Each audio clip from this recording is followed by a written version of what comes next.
दुनिया भर में 8 अरब निवासी। मान लीजिए कि किसी भी कारण से पूरी मानवता एक ही शहर में पुनर्गठित होने का निर्णय लेती है।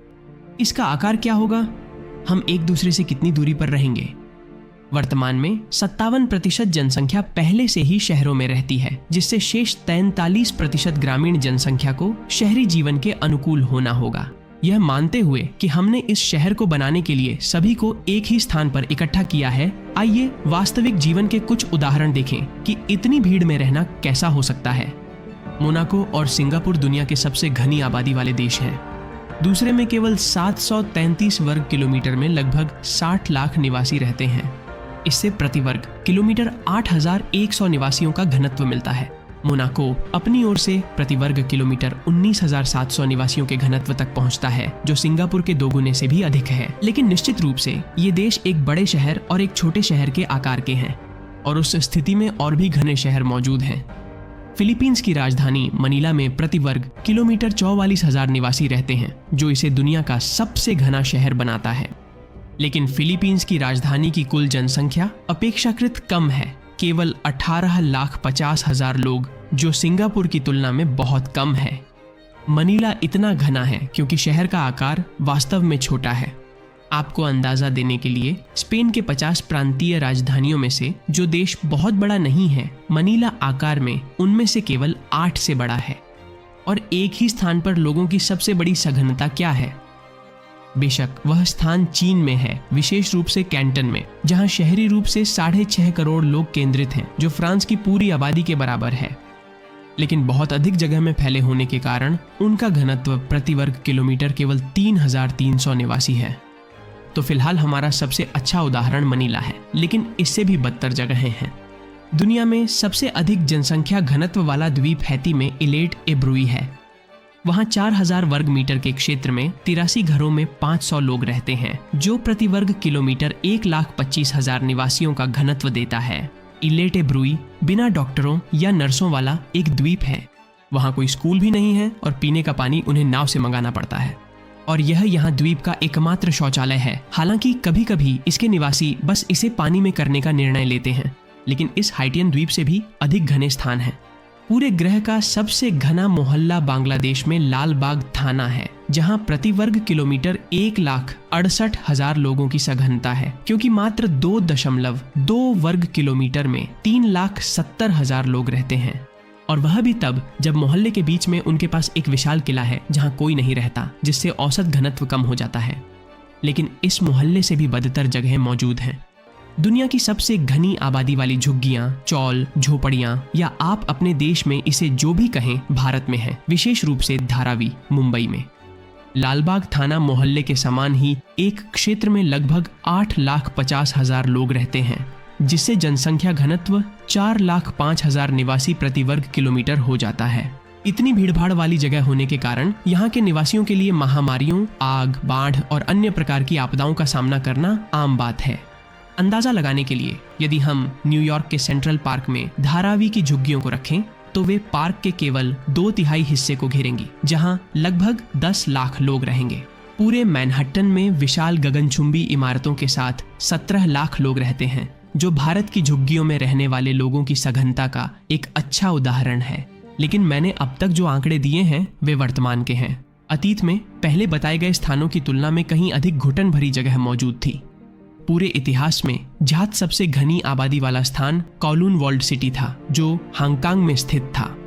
हम किस बारे में बात कर रहे हैं, इसका अंदाजा लगाने के लिए यह शहर की बची हुई तस्वीरों में से एक है, और दाईं ओर बास्केटबॉल कोर्ट या बाईं ओर के ट्रकों को देखकर इसके छोटे आकार का संदर्भ लिया जा सकता है।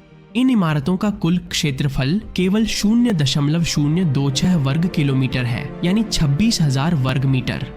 और आपको अंदाजा देने के लिए, एक फुटबॉल मैदान लगभग 7,400 वर्ग मीटर का होता है।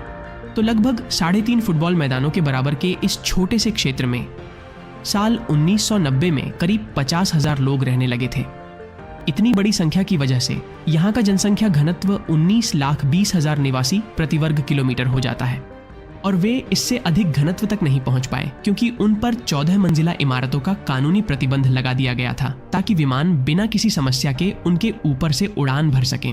हालांकि स्वच्छता की खराब स्थिति और इस शहर द्वारा अधिकारियों को होने वाली समस्याओं के कारण हांगकांग ने सभी इमारतों को गिराने और मानव इतिहास के सबसे घनी आबादी वाले स्थान को समाप्त करने का निर्णय लिया।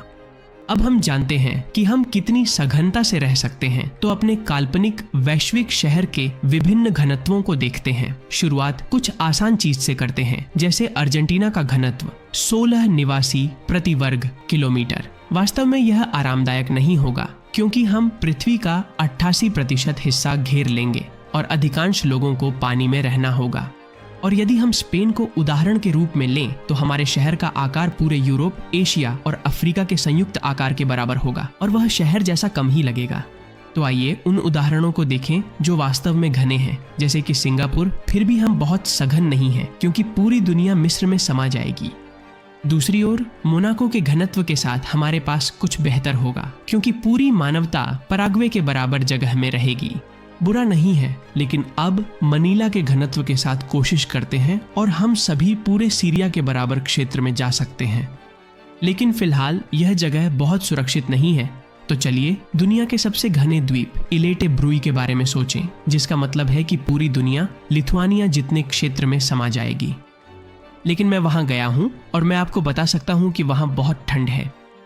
तो चलिए ग्रह के सबसे घने पड़ोस लालबाग थाना के बारे में सोचते हैं और फिर हम सब डोमिनिकन रिपब्लिक में समा सकते हैं।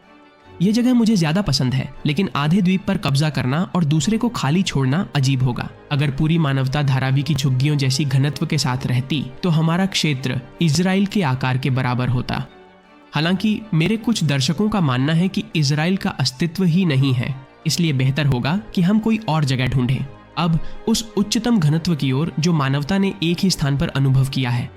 अगर पूरी दुनिया की आबादी काउलून के किलेबंद शहर की तरह इकट्ठा हो जाए, तो हम सब त्रिनिदाद और टोबैगो में समा सकते हैं। वैसे असल में हमारे पास टोबैगो बच भी जाएगा, क्योंकि हम त्रिनिदाद द्वीप में पूरी तरह समा सकते हैं। और अगर आप अंतर्मुखी हैं या ऐसे व्यक्ति हैं जिसे पड़ोसी के साथ लिफ्ट में जाना और मौसम की बातें करना पसंद नहीं, तो फिक्र न करें, मेरे पास समाधान है। और वह यह है कि हम रूस के घनत्व को अपना सकते हैं और 7 पृथ्वी ग्रहों के बराबर विस्तार में रह सकते हैं, या शायद कनाडा की तरह 14 पृथ्वी ग्रहों पर कब्जा करके। हम मंगोलिया की तरह भी रह सकते हैं, जो 27 पृथ्वियों के बराबर होगा। एक और संभावना अलास्का जैसी होगी, जिसमें 110 ग्रह शामिल होंगे, या सबसे खराब स्थिति में ग्रीनलैंड जैसा घनत्व अपनाना। उस स्थिति में हम सभी के समाने के लिए हमें 2060 पृथ्वी ग्रहों की आवश्यकता होगी। कल्पना कीजिए कि आपको उन सभी के नाम उनकी राजधानियों के साथ याद करने होंगे। और मैं आपसे पूछता हूं, क्या आप चाहेंगे कि पूरी मानवता त्रिनिदाद द्वीप पर रहे, या शायद 2060 ग्रहों में बंटकर रहना बेहतर होगा? कमेंट में जवाब साझा करें और इस तरह के और वीडियो देखने के लिए सब्सक्राइब करें।